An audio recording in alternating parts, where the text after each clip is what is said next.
Back here we have the Fiber Arts and Weaving Studio. So Fiber Arts includes things like sewing, anything with fabric and cloth or yarn. And we're specifically going to be working on weavings. Weavings happen around the world, as we've seen. And we have a great selection of yarns. You'll notice they're all kind of color coordinated right now.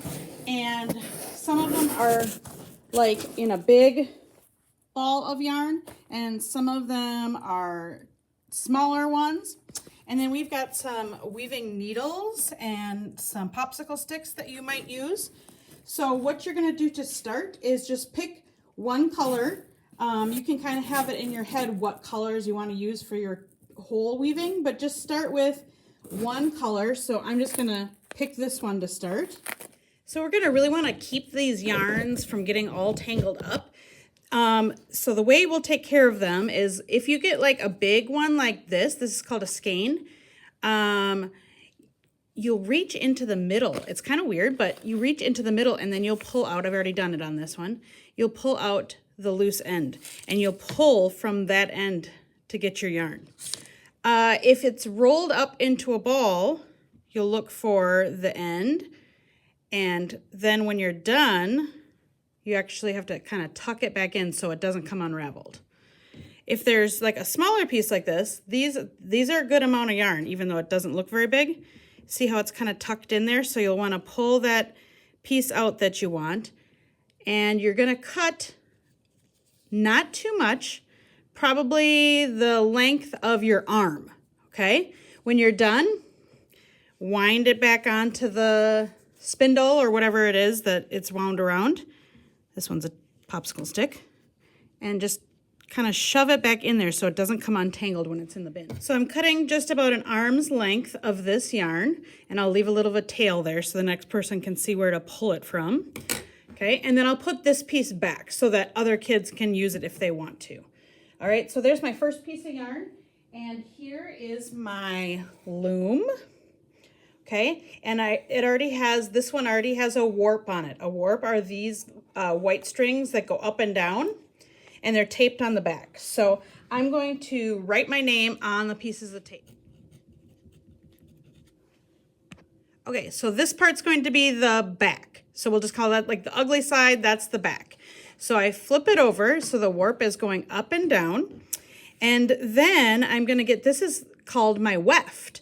And the way I remember what it's called is I'm going to be weaving it from left to right. So weft rhymes with left. You have a few choices of needles. This one might be a little bit hard to string like the chunkier yarns through. You can definitely get it in there.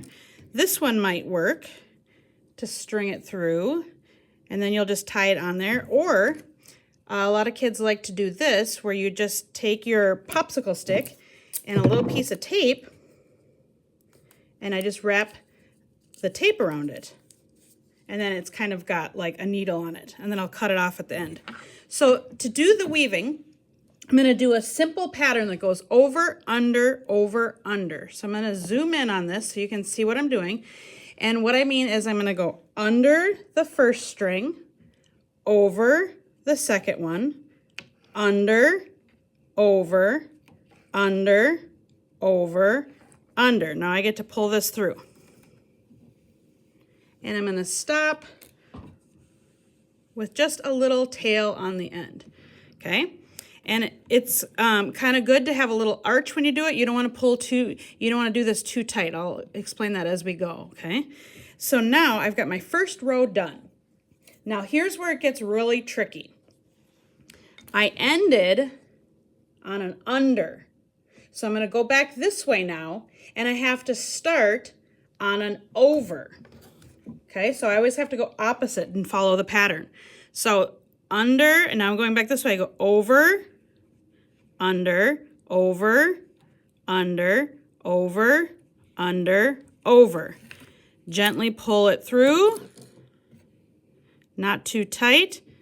Okay, and then I can push it down, and I've got my second row done. So I started the first one on an under, and I ended the second one on an over. Now I'm going back. Can you figure out which which way I'm going to start, over or under. This one's under, this one's over. And now I'm going to do under again. So you have to go opposite. A lot of people get mixed up on that. Under, over, under, over, under, over, under. Pull it through. Keep that little tail out of the way so I can see what I'm doing. And I don't want to yank too hard where these start to get scrunched together. So I'm just going to do it gently, and I'm going to push that down. Now I have 3 rows done. So that's where I'm going to stop for this one because I ran out of yarn and I'm ready to switch colors. So I'm going to just leave this tail hanging out here for right now. At the end, we'll tuck them in. It looks a little messy in the beginning, but then we're going to tuck it in and it'll be all cool. So now I'm going to think about my next color. You might want to think about if you're doing a pattern or what you're going to do, but think about your next color and you're going to do the same thing with the needle. Okay, so for this one, it's a little skinnier yarn, so I'm going to just show you how I could thread it onto one of these needles. I could twist it up and hold it really close to the end. It's just like threading a sewing needle if you've done that. And it would do the same exact thing there. And then if you don't tie it, it might fall off. So just make a circle, put the tail through. It's the same kind of tie when you're tying a shoe, and just one is good enough. Okay, so I'm going to look at this again. I ended on an over, so now I'm going to start on an under, under, over, under, over, under, over. Pull it all the way through. And leave a little tail there. Now this is a skinnier yarn, so it's not going to build up as fast. So I want to show you what happens if I don't follow the pattern. See, I ended on an under here. And now if I go back and I go under again instead of over, watch what happens.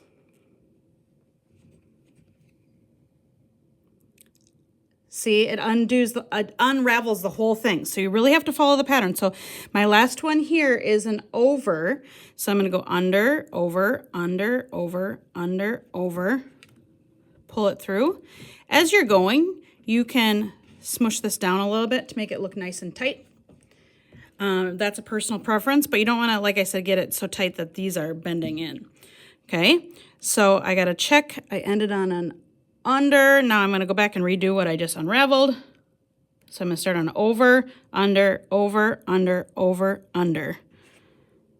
So you really want to pay attention, especially at first. All right, so that's where we're going to end for today's video.